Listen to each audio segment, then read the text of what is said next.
Hello, good morning, good afternoon, good evening, wherever you are, and thank you for tuning in to the Diaspora Panel. This is the Diaspora Panel, the voice of the diaspora.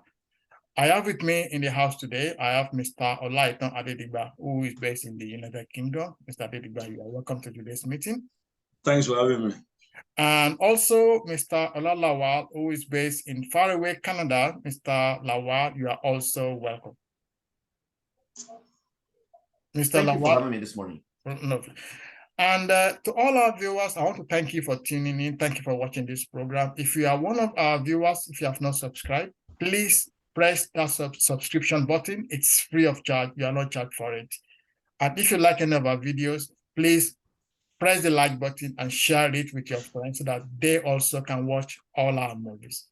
Now, before we proceed, I want to specifically say congratulations to one of our members, Mr. Ola Adeleke, who has just been elected as the president of Ijisha Union in New York and New Jersey. Mr. Adeleke, congratulations for your election.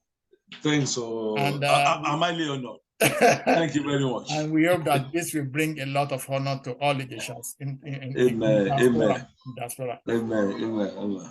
So today we want to discuss the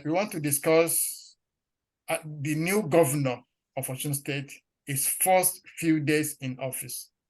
What has he done? How has he fared?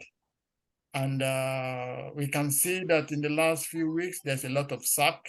There's about 3 of us were removed from office. And there are a few things going on and on. So let me start with you, Laitan. You are an Ijisha man from Ilesha. What do you think about the first few days of the new governor in office and his action? The first few days of the governor in office shows normal Nigerian politicians and public office holders. Once they get there, they want to do something fast. But later on, as time goes on, they will relax. But the way he's going about it, that is not the way to go about it. That is the essence of having having some advisors. You sit down with your advisors, they will tell you the implication of what you are doing. Is it the long and short of everything you are doing? Is it worthwhile? Will you regret it later on? Is it an anti-people, or is it progressive-minded moves that you are taking? So these are the areas it needs to look at. You don't just put yourself in another situation where you want to go forward will be danger. Will be dangerous, and coming back, retrieve, going back will be suicidal. So these are the areas it needs to look at. It needs to first sit down and, okay, my advisor for this, advisor for that. What do you think about this one? Chieftaincy, Commissioner for Chieftaincy Affairs, what's it called? Director PS for Chieftaincy. Should we remove the kings? How was he? Was he elected? Is he constitutional for us to? So the Attorney General will have to see, be on the seat too. So he need to sit down to get, he need advice before he take any action, right? So I don't think that you don't take a decision like a primary school teacher, right? So that is the way I view it. Thank you very much. Shukpo, the first thing that baffled me is you have an incoming governor who had about 1 or 2 months to study the ground, to see what is going on. During that process, he did not set up any committee, to actually liaise with the outgoing government to find out what's going on, what is on the ground. And the moment he got there, the first thing he did was to declare, 2 executive orders. I'm sacking these people. I'm sacking about 12,000 people. I'm sacking 3 of us.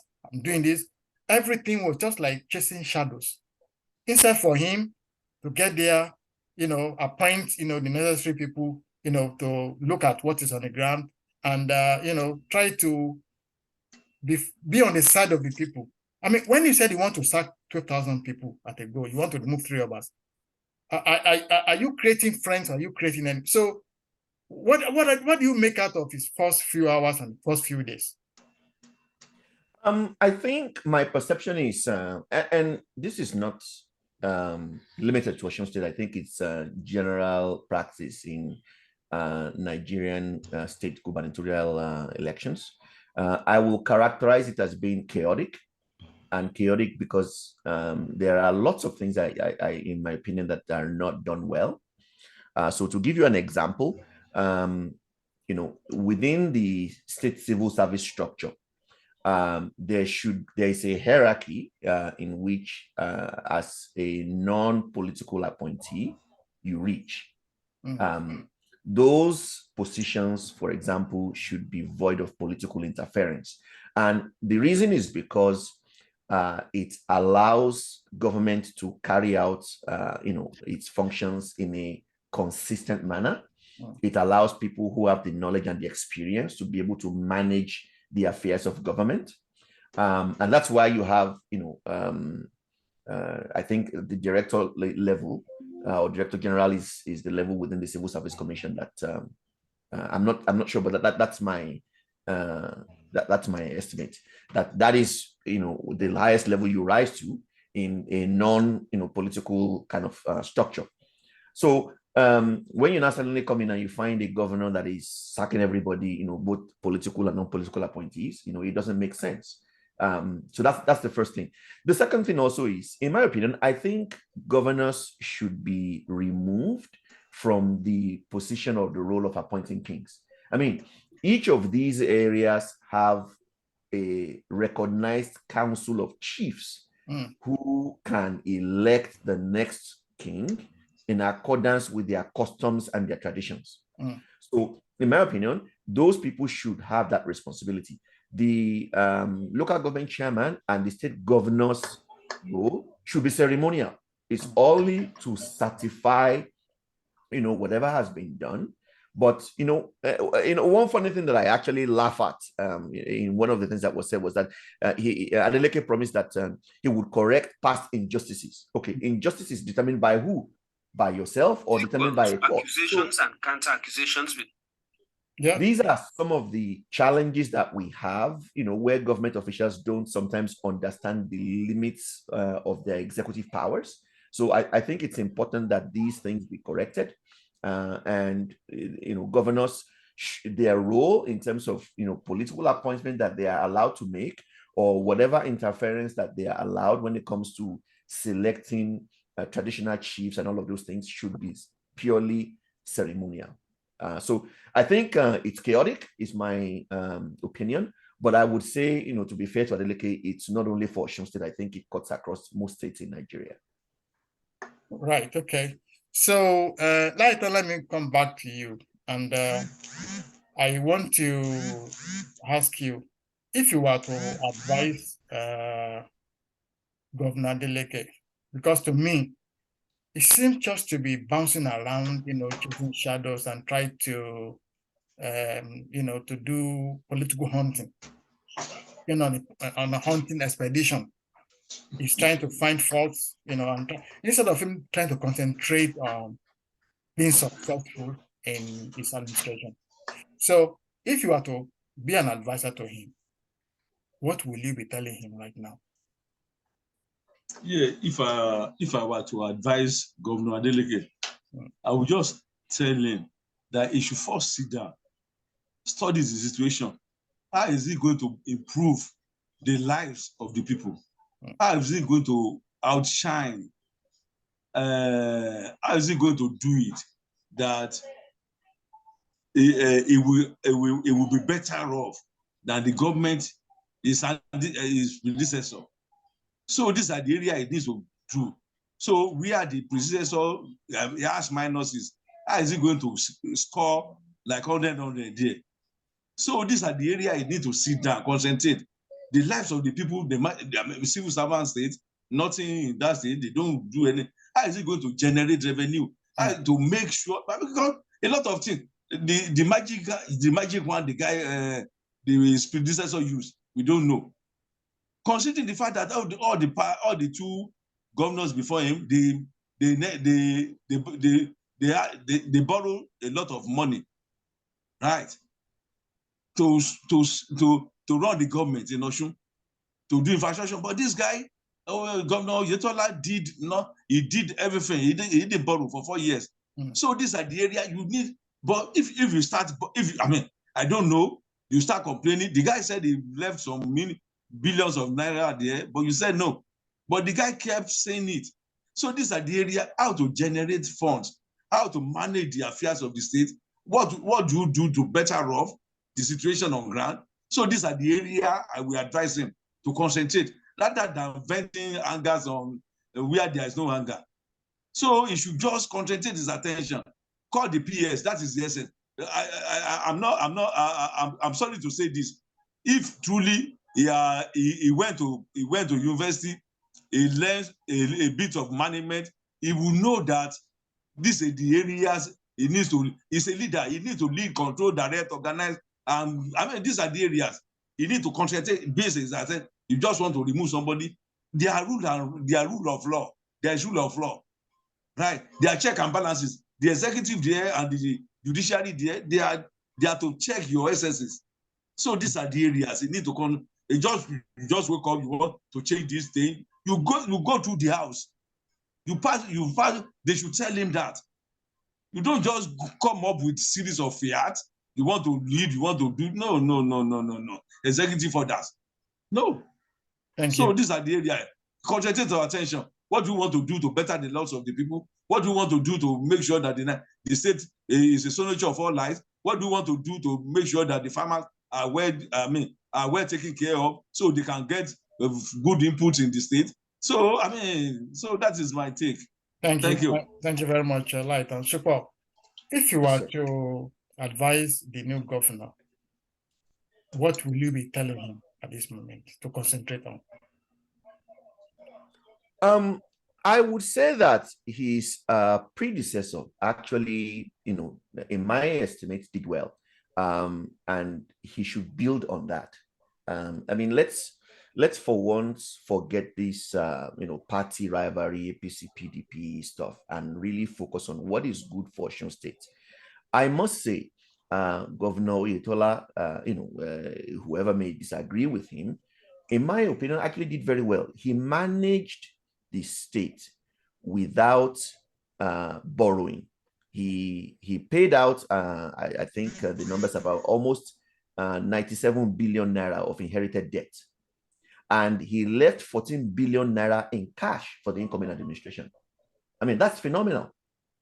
Whether you agree with his policies or not, I think we can all say in some shape or fashion, he definitely had some, good governance strategies, that he had observed, which actually resulted in this. So I think my advice to him is not to try and settle scores, but focus on what is good for the people of Osun State.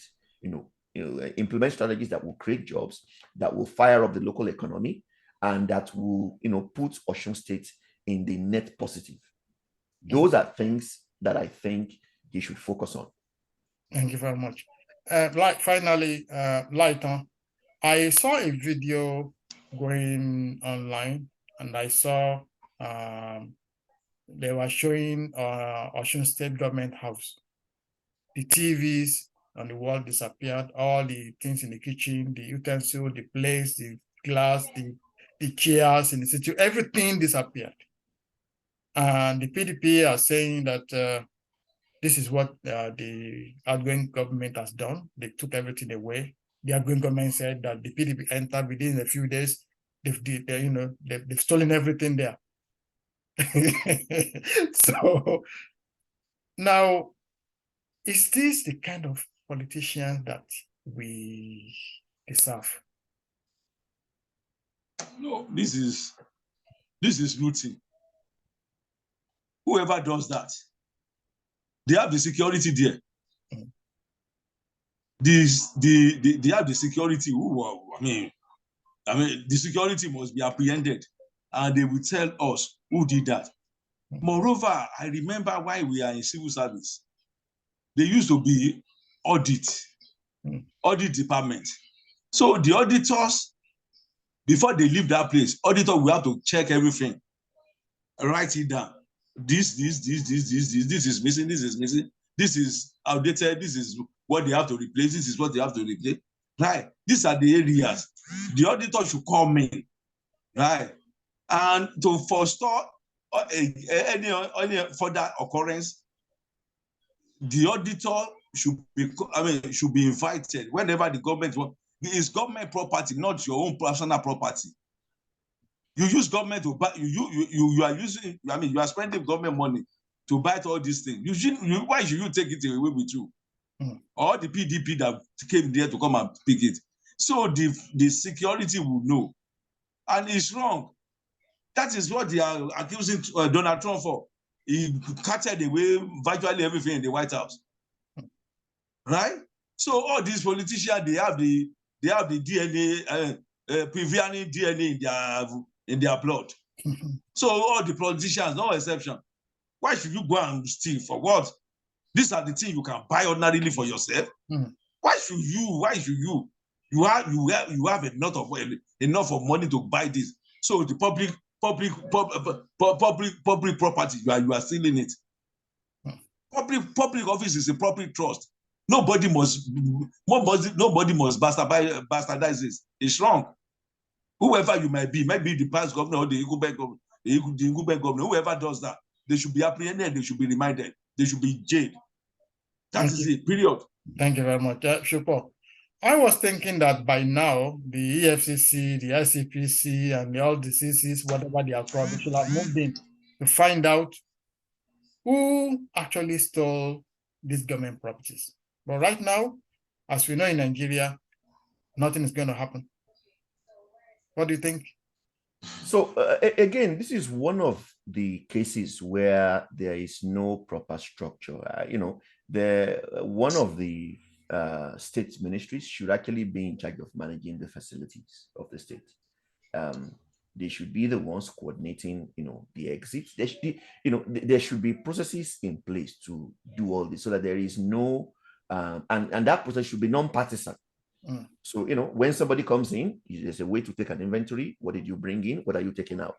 When they leave, you do the same thing. When the incoming person comes, and it should be a non-partisan process.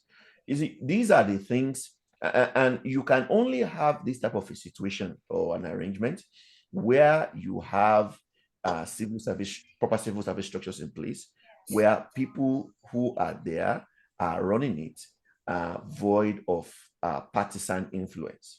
This is the problem.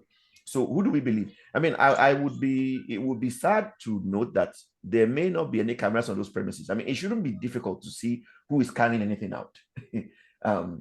So a proper investigation, in my opinion, should be made. If the outgoing government is saying that it was the PDP, well, prove it. And if the incoming government is saying, well, it was the outgoing one, prove it. This should not be anything difficult. But this is the problem we have when there is no clear distinction between activities that are run by the bureaucratic system and those that are run by elected officials. This needs to be clearly identified and segregated, and moving in, moving out of government quarters should be something that is done by a government ministry that is void of partisan influence. Thank you very much, Shuko. So I think, as Shuko have said, there should be a difference between politics and governance. We must separate the two so that politicians can play their politics, but people in the civil service and all that should be able to keep onto governance. So why will the government leave and then go away with things? I'm not saying they did. And why will a new government be coming in and they are stealing what is put in place by the old one? I think this is absolutely wrong, and I will be imploring the EFCC, the ICPC to wade into this matter and get to the root of this. We want to know who done what. And that will be where we're going to end it today. So I want to thank you, Mr. Olaito Adeleke in the United States of America. Thank you for coming to today's meeting. Thank you. And Mr. Olalawa in Canada. Mr. Lawal, thank you for coming to today's meeting. Thank you for having me. For all our viewers, thank you for watching, and please click that subscription button. It's free of charge. And if you like this video, please share it and put the like button on it, and put a like on it and tell your friends about it. Until we see you again next Sunday. Thank you for watching, and God bless you.